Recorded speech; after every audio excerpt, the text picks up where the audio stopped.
بسم اللہ الرحمن الرحیم الحمد للہ رب العالمین والصلاة والسلام علی سید المرسلین وعلی آلہ واصحابہ اجمعین ومن تبعهم بإحسان ومن دعا بدعوتهم إلى يوم الدين أما بعد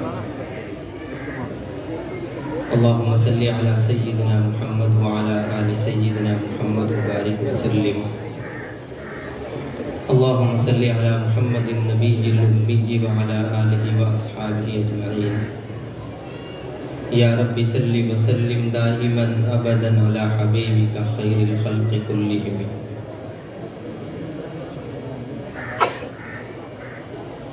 قال الله تعالى فأعوذ بالله من الشيطان الرجيم بسم الله الرحمن الرحيم فلعلك باخع نفسك ألا يكونوا مؤمنين وقال في موضع آخر فلعلك باخع نفسك على آثارهم إن لم يؤمنوا بهذا الحديث أسفا صدق الله المولانا العظيم.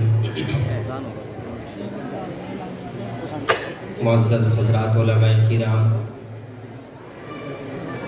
مہمانان اعظام، عزیز طلبہ، میرے مخاطب اس وقت میں جامعہ اسلامیہ کاشف العلوم چھٹمل پور سے فراغت پانے والے طلبہ ہیں. میں ان تمام طلبہ کو جن میں سے بہت سے طلبہ نے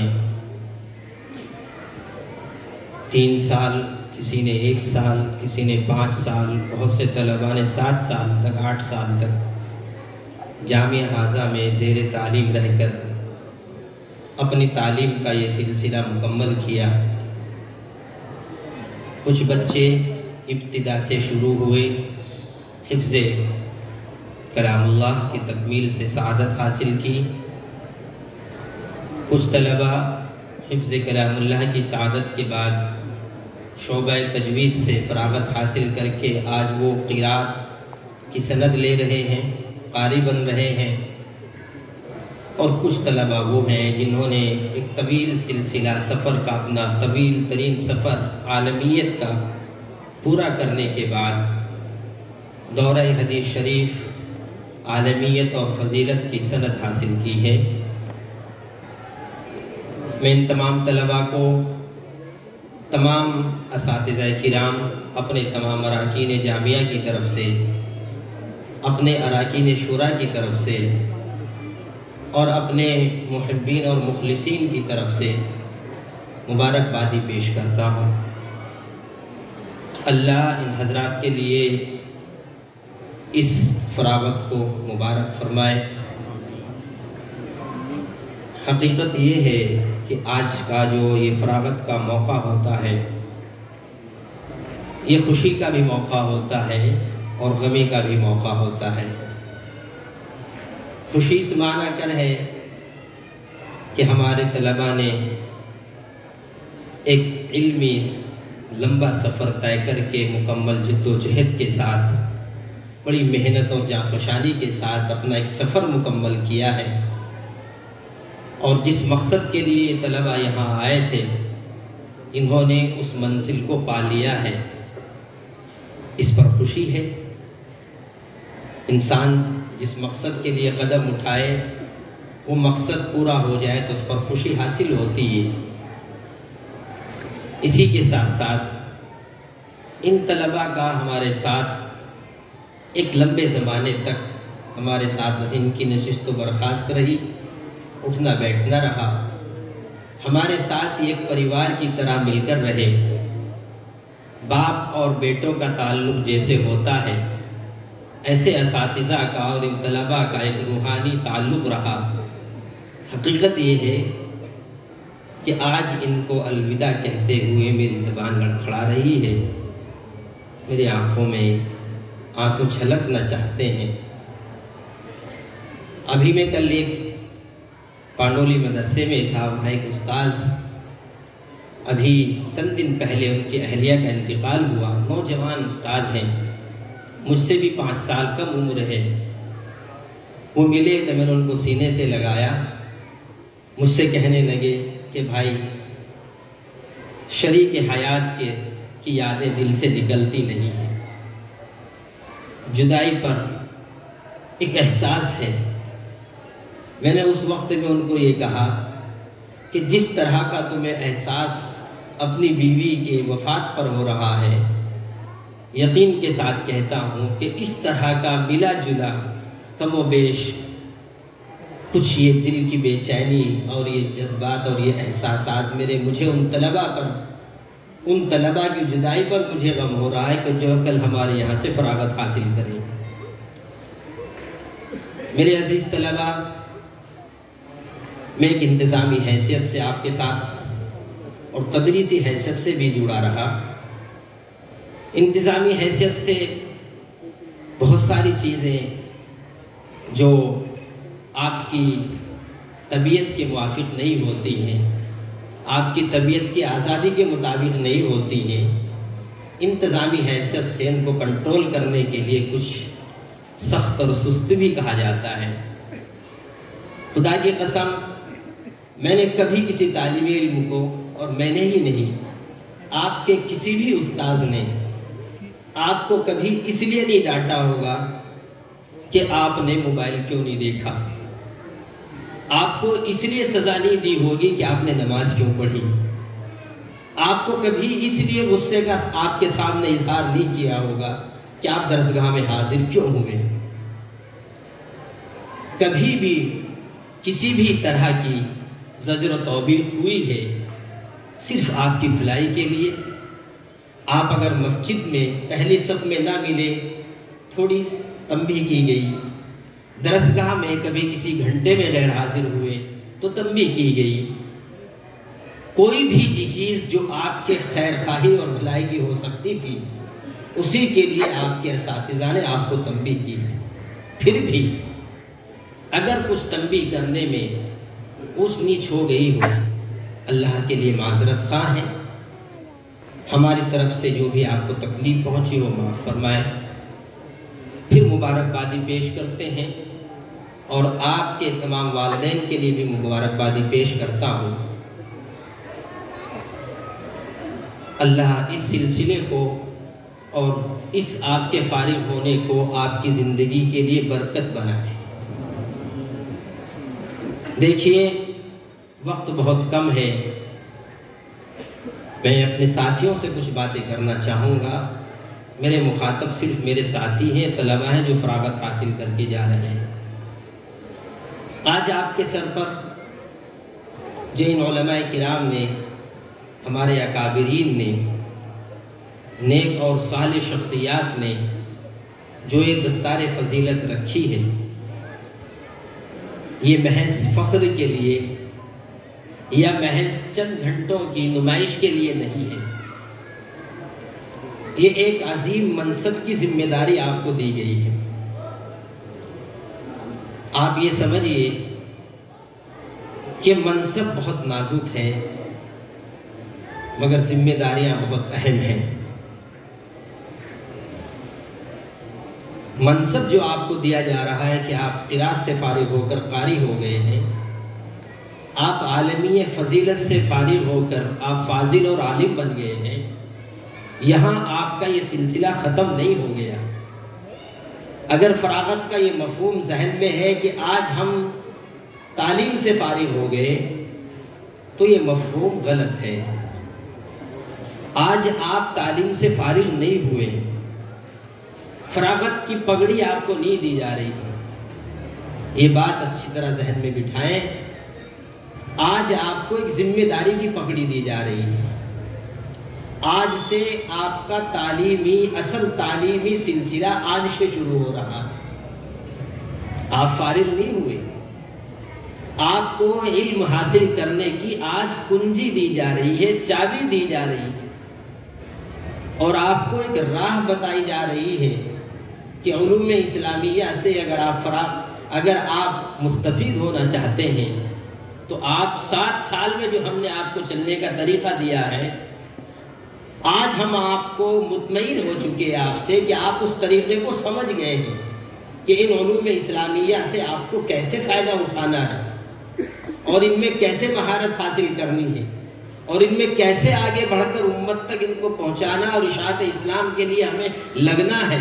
آج آپ کا یہ پہلا دن ہے، آخری دن نہیں ہے۔ اس لیے آپ آج یہ عہد کر لیں کہ یہ سلسلہ ختم نہیں ہوا بلکہ آج سے شروع ہو رہا ہے۔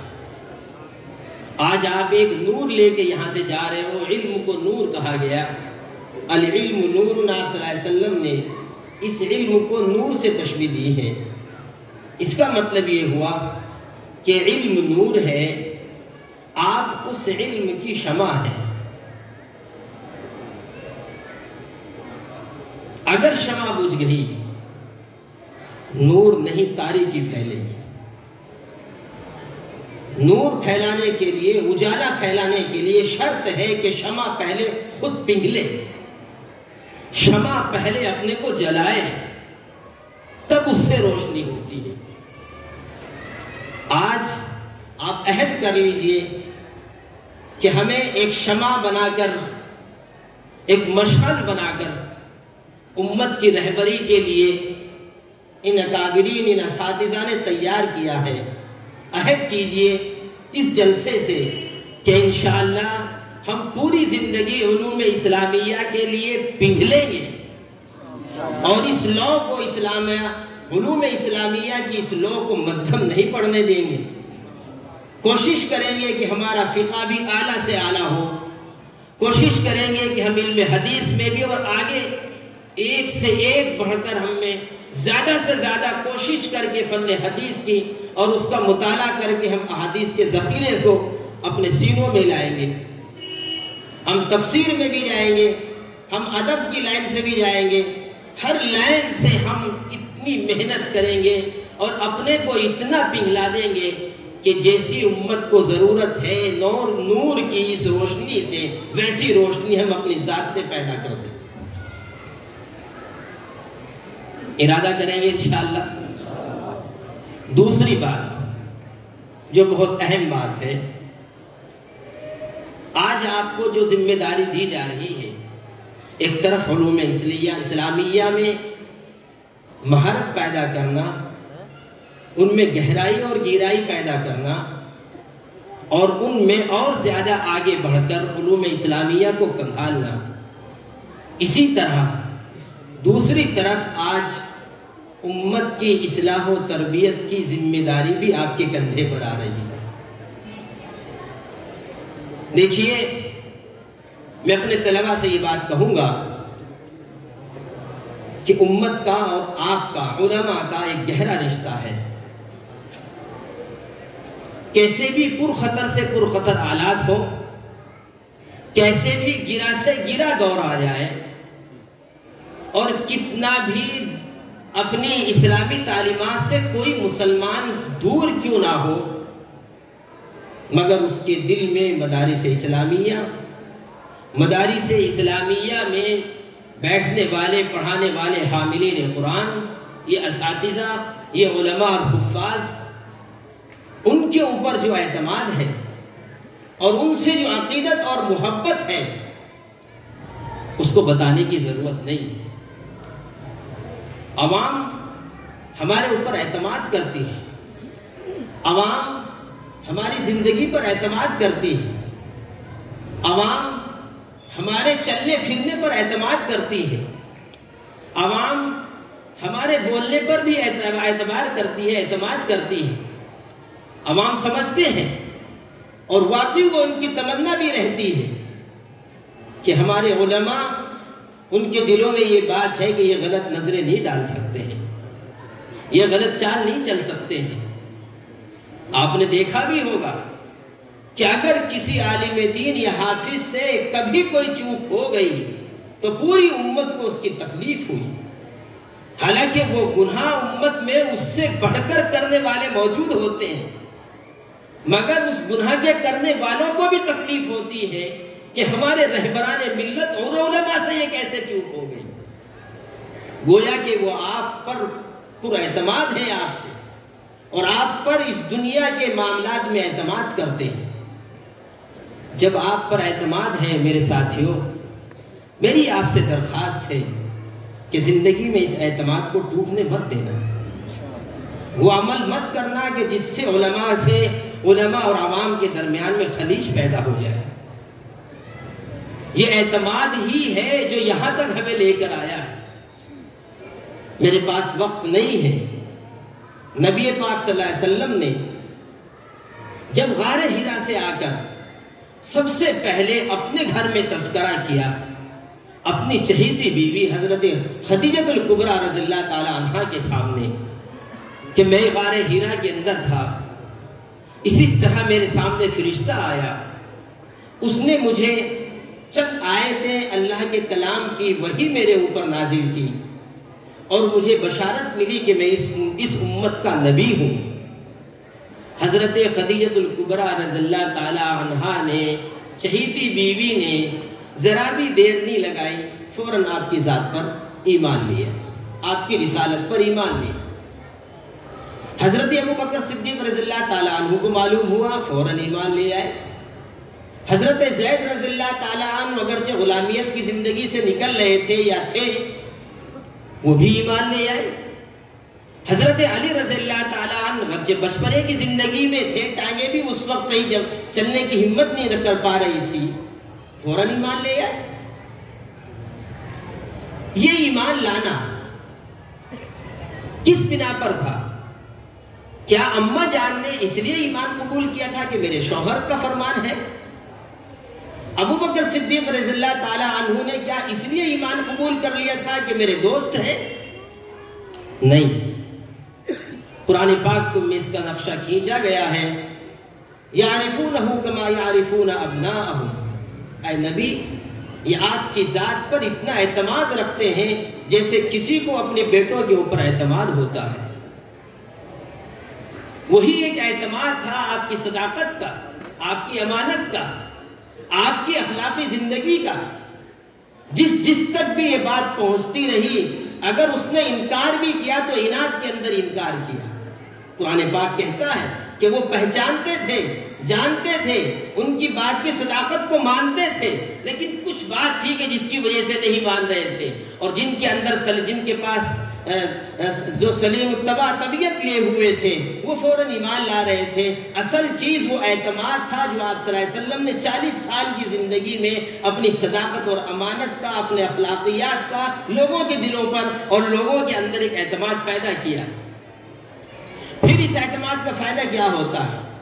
جب یہ صحابہ، آپ کی چہیتی بیوی، آپ کے یار غار صدیق اکبر رضی اللہ تعالی عنہ نبوت کے بعد قریب ہوئے، ایمان لائے، تو یہ قربت کم نہیں ہوئی، یہ قربت بڑھتی چلی گئی۔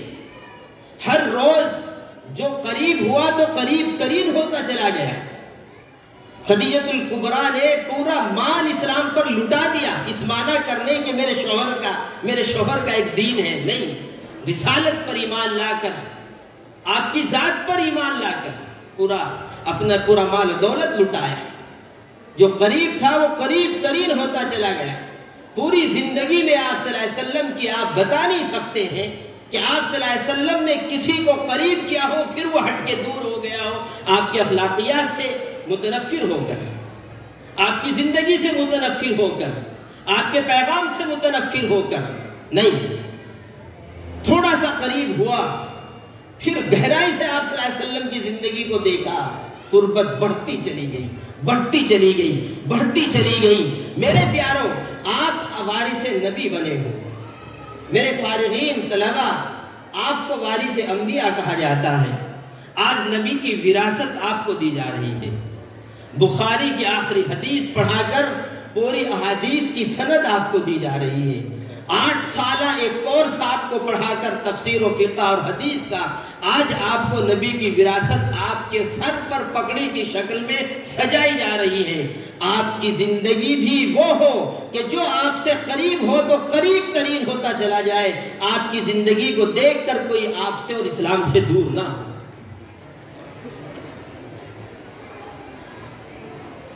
اس کی سخت ضرورت ہے کہیں ایسا نہ ہو کہ لوگ پھر ہمیں یہ کہنے لگے. کل ہی کی بات ہے، افسوس کے ساتھ میں یہ بات کہنا چاہتا ہوں. میرے پاس ایک صاحب آئے، حضرت آپ کی دعوت ہے. میں نے کہا بھئی آپ کے یہاں تو کھڑے کھڑے نظم ہے کھانے کا. وہ کہنے لگے جی پکی بات ہے، وہ تو ہے مگر آپ کے لیے دسترخوان لگا دیں گے. میں نے کہا بھائی تیری دعوت میں اکیلا میں ہی مسلمان نہیں ہوں، بہت سے مسلمان آئیں گے، تو میرے لیے بٹھا کر انتظام کرے گا، ان کے لیے کھڑے کھڑے نظم کرے گا، مجھے یہ گوارا نہیں ہے، میں آپ کی دعوت میں نہیں آ سکتا ہوں. یہاں تک تو کوئی بات نہیں میرے عزیز طلباء.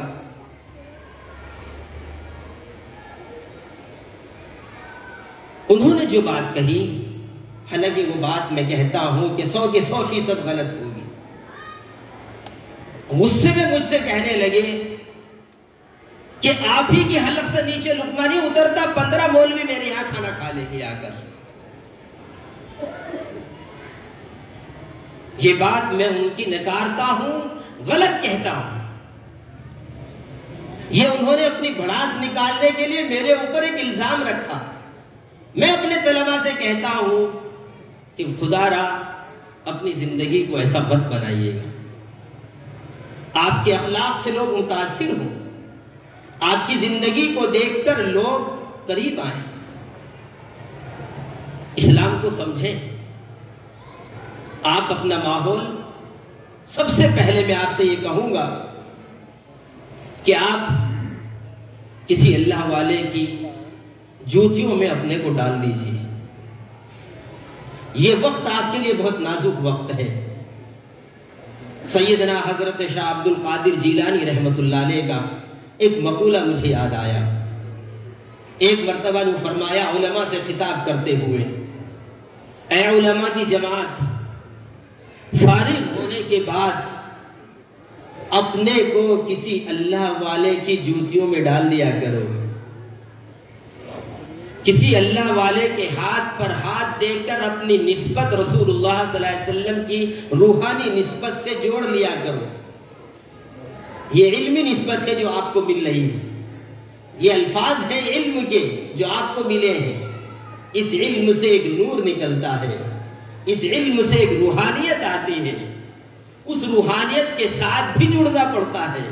اسی روحانیت کو سلسلہ یا نسب یا نسبت معلات، نسبت مال کابرین، جو بھی آپ نام دے لیں، کہا جاتا ہے. فرمایا اے علماء کی جماعت، پہلے ان کے ہاتھ میں ہاتھ دے کر اپنا سلسلہ ادھر مضبوط کر لیا کرو. اس کے بعد مسند درس پر بیٹھا کرو، اس کے بعد وعظ و نصیحت کے منبر پر بیٹھا کرو. اگر تم نے پہلے اپنا ہاتھ کسی اللہ والے کے ہاتھ میں دے کر پھر منبر پر تم بیٹھے ہوگے، فرمایا تمہارے دل سے وہ آہ نکلے گی، خود بھی رو گے اپنے بیان میں، دوسروں کو بھی رلاؤ گے. اور اگر یہ نسبت سے تم خالی رہے، دور رہے، تو محض منبر پر تمہاری لچھیدار تقریریں تو ہو سکیں گی، تمہارے درس کی واہ واہ تو ہو جائے گی، مگر نہ تمہاری ذات پہ اثر ہوگا، نہ تمہارے سامنے والوں پر اس کا اثر ہوگا.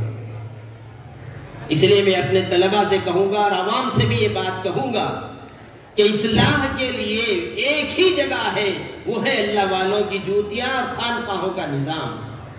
وہاں سے دل کی اصلاح ہوتی ہے. جب تک اس سلسلے سے انسان جڑتا نہیں ہے، بہت کچھ اس سے فساد پھیلتا ہے. آپ کی ذمہ داری نازک ہے، شیطان سے بڑے عالم آپ نہیں ہو سکتے ہو. وہاں میں اور وہاں میں یہی فرق ہے.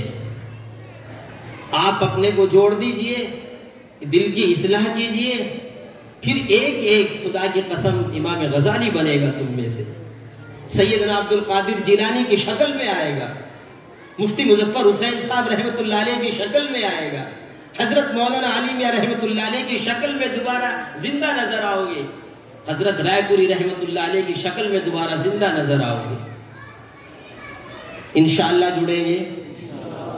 ابھی حضرت تشریف نہیں لائے ہیں، شاید ہمارے گیٹ تک پہنچنے والے ہوں. ایک بات اور آپ سے عرض کر دوں، آپ کو وارث نبی بنایا جا رہا ہے، آپ کے اندر اس علم کے ساتھ نبوت کے، آپ کے اندر نبوت کا درد بھی آنا چاہیے۔ علم نبوت کے ساتھ نبی کا جو درد ہوتا تھا انسانیت کے ساتھ، تمام انسانوں کے ساتھ، وہ درد بھی آپ کے اندر پیدا ہونا چاہیے۔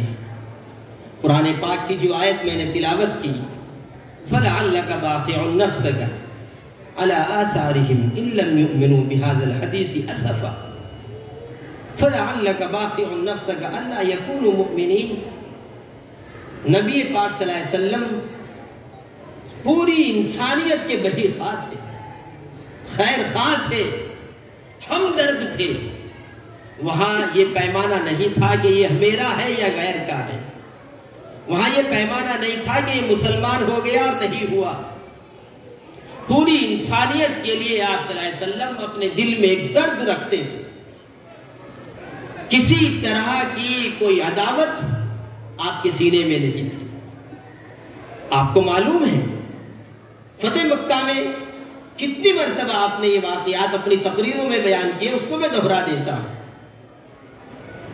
فتح مکہ اسلامی تاریخ میں وہ ایک فتح ہے کہ اگر صحابہ کرام اور آپ صلی اللہ علیہ وسلم چاہتے تو اس دن اپنے دشمنوں سے بہت کچھ بدلہ لے سکتے تھے۔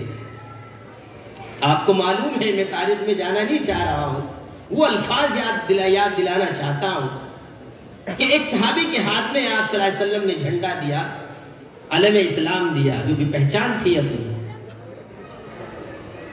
جھنڈا جب جن کے ہاتھ میں یہ جھنڈا تھا، ان صحابی نے جب فتح ہو گیا مکہ تو یوں کہا، جوش کے ساتھ نعرہ لگایا، الیوم یوم الملحمہ، الیوم یوم الملحمہ۔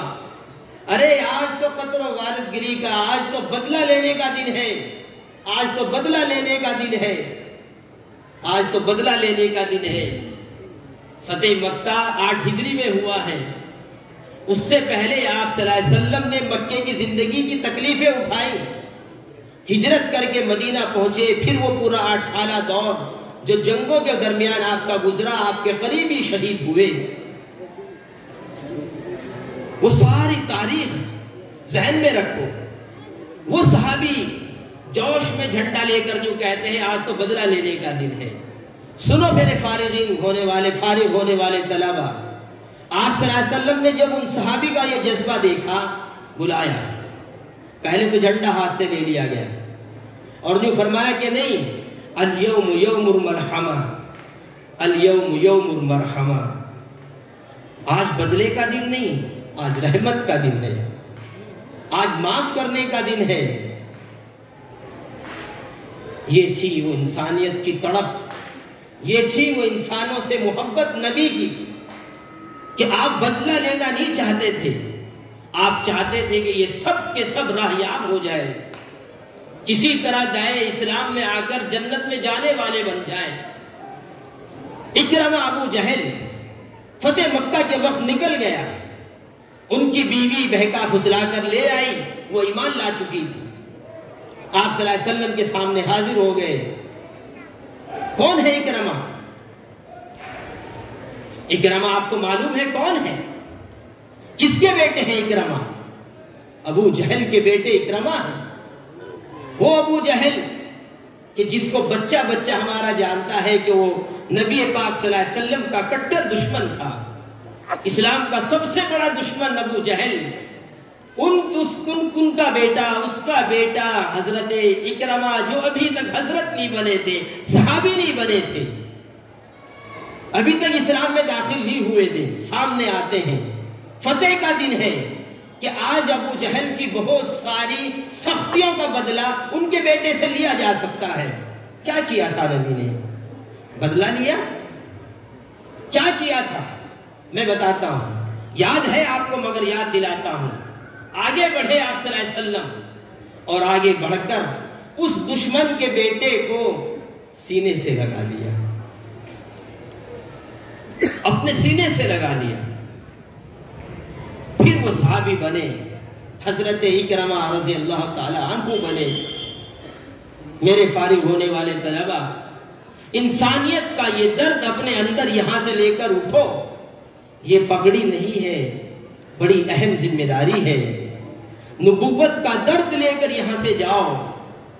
یہ کوشش کرو کہ اگر لوگ بدعمالیوں سے جہنم میں جا رہے ہیں تو آپ اپنی مکمل کوشش سے ان کو جنت میں لانے کی کوشش کرو گے, ان کو راہ پر لانے کی کوشش کرو گے. ایسا نہ ہونا چاہیے کہ علماء بھی انہی کے ساتھ شریک ہو جائے کہ جو غلط کر رہے ہیں. آپ کی زبان پر مصلحت کا لفظ نہیں آنا چاہیے, آپ کی زبان پر علمی تعبیرات نہیں آنی چاہیے. یہ آج کا سب سے بڑا دکھ ہے, یہ سب سے بڑا ناسور ہے کہ آج نبی پاک صلی اللہ علیہ وسلم کی سنتوں کے لیے تعبیرات کے دروازے کھول دیے جاتے ہیں. سنت ہی تو ہے. ارے اتنے علم کے نشے میں سنت کو سنت کہہ کر چھوڑتے ہو, تعبیر کرتے ہو, اپنے دل کو سمجھا رہے ہو. قیامت کے دن خدا کی قسم اللہ کے سامنے تمہارا علم نہیں چلے گا, علم تعبیرات نہیں چلیں گی. وہاں تمہاری زبانوں پر, ہماری زبانوں پر تالے ہوں گے. جس نے اللہ کے لیے قربانی دی ہوگی, جس نے اللہ کے لیے گالیاں سنی ہوگی جیسے نبی نے سنی تھی. کیا وجہ تھی نبی نے گالیاں سنی؟ کیا وہ تعبیر نہیں کر سکتے تھے؟ کر سکتے تھے. کیا وہ اپنوں کے ساتھ نہیں رہ سکتے تھے؟ رکھ سکتے تھے, مگر نہیں, حق کے لیے اڑ گئے. اس لیے میرے بھائیوں, حضرت تشریف لے آئے, حضرت آگے, حضرت وضو کر رہے ہیں.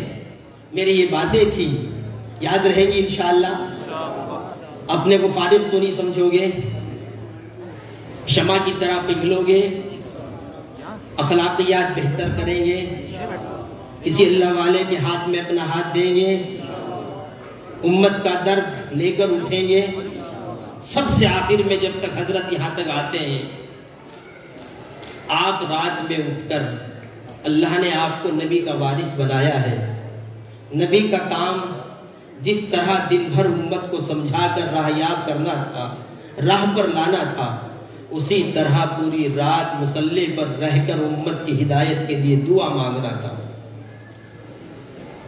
آپ امت کی ہدایت کے لیے دعا مانگیں. امت آپ سے, یہ اتنا بڑا مجمع آج جو اس مجمع میں آ رہا ہے, کوئی دلی سے چل کر آیا اور کوئی راجستھان سے چل کر آ گیا, یہ پر امید ہو کر آئے ہیں کہ یہ اللہ والوں کی جماعت ہے, یہ علماء کی جماعت ہے. آج مقدس کتاب کلام اللہ کا آخری سبق ہے, آج ختم بخاری کا آخری سبق ہے. یہ حضرات ہمارے لیے دعا کریں گے, ہماری دنیا بھی بنے گی اور ہماری آخرت بھی بنے گی. یہ حضرات یہ سوچ کر آپ تک آئے ہیں, جو نہیں آئے وہ یہی تمنا آپ سے رکھتے ہیں. میرے عزیزوں, شب بیدار بنو, شب بیدار بنو, امت کے لیے دعائیں کرو, اپنے لیے بھی ہدایت کی دعا کرو. حضرت تشریف لے آئے ہیں, وقت بہت زیادہ ہو چکا ہے. میں حضرت کا استقبال کرتا ہوں جامعہ اسلامیہ کاشف علوم کی طرف سے, اپنے تمام اساتذہ کی طرف سے, اپنے تمام طلباء کی طرف سے. سب حضرات بیٹھ جائیں, وقت کافی ہو چکا ہے, 4:30 تقریباً ہو چکے ہیں. اب آپ ہی ہیں اور حضرت ہی ہیں. پگڑی کا عمل الحمدللہ ہو چکا ہے. اب بھائی تشریف رکھیں, حضرت کا دیدار وہیں سے ہوگا. حضرت کو تشریف رکھیں. جی بڑھیا بننی کی بننی. بیٹھ جائیں بھائی, سب حضرات بیٹھ جائیں, سب حضرات بیٹھ جائیں.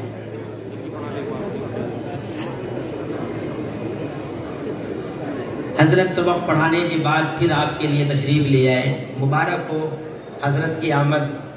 ہم استقبال کرتے ہیں, تہ دل سے حضرت کے شکر گزار ہیں کہ حضرت نے اپنا قیمتی وقت نکال کر ہمارے عزیز طلباء کو کی حوصلہ افزائی اور آخری درس کے لیے ہمیں وقت دیا. ہم اپنے پروگرام کا اب کسی بھی طرح سے کوئی گنجائش نہیں ہے. ہمارے جو دورے کے طلباء ہیں وہ بھی اپنی کتابیں بند کر لیں. تھوڑا بہت بنا لیں.